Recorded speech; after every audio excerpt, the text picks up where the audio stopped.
नाशिक जिल्हा सेटूच्या वतीनं त्र्यंबकेश्वर येथे श्री परिचार कर्मचाऱ्यांची बैठक संपन्न।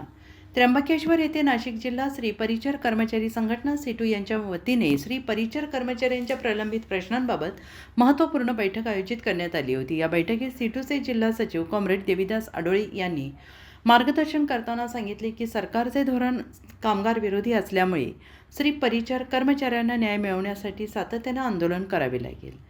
त्यासाठी श्री परिचार संघटना जिल्ह्यात मजबूत करणे आवश्यक असून संघटना बळकट केल्याशिवाय कर्मचाऱ्यांचा लढा यशस्वी होणार नाही असे त्यांनी नमूद केले। अंगणवाडी आणि आशा गटप्रवर्तक संघटनेच्या सचिव कॉम्रेड छाया जाधव यांनी मार्गदर्शन करताना सांगितले की श्री परिचय कर्मचाऱ्यांनी संघटित झाल्याशिवाय न्याय मिळणार नाही। त्यामुळे सगळ्यांनी सेटूच्या झेंड्याखाली एकत्र येऊन आपल्या मागण्यांसाठी आंदोलन करून न्याय मिळवावा। यावेळी अंगणवाडी आशा संघटनेचे कोषाध्यक्ष अरविंद शहापुरे यांनी सांगितले की कर्मचाऱ्यांनी सभासद नोंदणी करून मजबूत संघटना केली तरच आपल्या हक्कांसाठी लढा देता येईल। बैठकीदरम्यान सन 2026 साठी सभासद नोंदणी देखील करण्यात आली। या बैठकीत श्री परिचार महिला कर्मचारी मोठ्या संख्येने उपस्थित होत्या।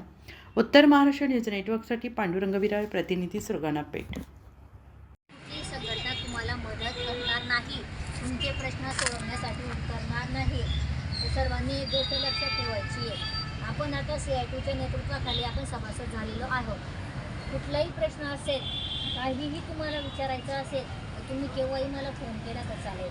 असं विचार करायचा नाही रात्रीचे 10 वाजले काहीला कसा फोन करायचा, काही अडचण असली तर लगेच फोन करायचा, काही प्रश्न असले तर लगेच फोन करायचा, PSCवर कोणी त्रास देत असले तर फोन करायचा। आणि पहिले तर तुम्ही समजून घ्या, CIT संघटना पूर्ण समजून घ्या की CIT संघटनेने काय काय संघर्ष केलेला आहे आणि आपण त्यांच्या पाठीशी कसं भक्कम उभं राहिलं पाहिजे।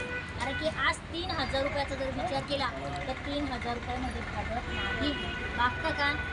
आज 16-16, 20-20 हजार रुपये मिळतं। आज मला एक सांगा, आज तुमच्यासोबत नर्स काम करते, आज त्यांचा पगार किती झाला? काही पटीने पगार आहे ना त्यांचा, 30,000 असेल, 40,000 असेल आणि 50,000 असेल आणि आज तुम्ही 3,000 काम करताय, पण त्यांच्यापेक्षा जास्त काम तुम्ही करताय। मग तुमचा विचार कुठं केला जातो का? नाही केला जात। जेवढं पिळता येईल शासनाला, जेवढं पिळता येईल तेवढं पिळण्याचं काम शासन करत असतं, हे लक्षात घ्या। पण मग आपण आता पिळून घ्यायचं आहे का? नाही तर आपल्याला येणार त्यांना पिळवायचं आहे का मजबूत करून, बरोबर? की आपण CIT संघटनेच्या नेतृत्वाखाली आपण शासनाकडे मागणी करतोय। काय मागणी करतोय? की आम्हाला किमान वेतन मिळालं पाहिजे। काय किमान वेतन?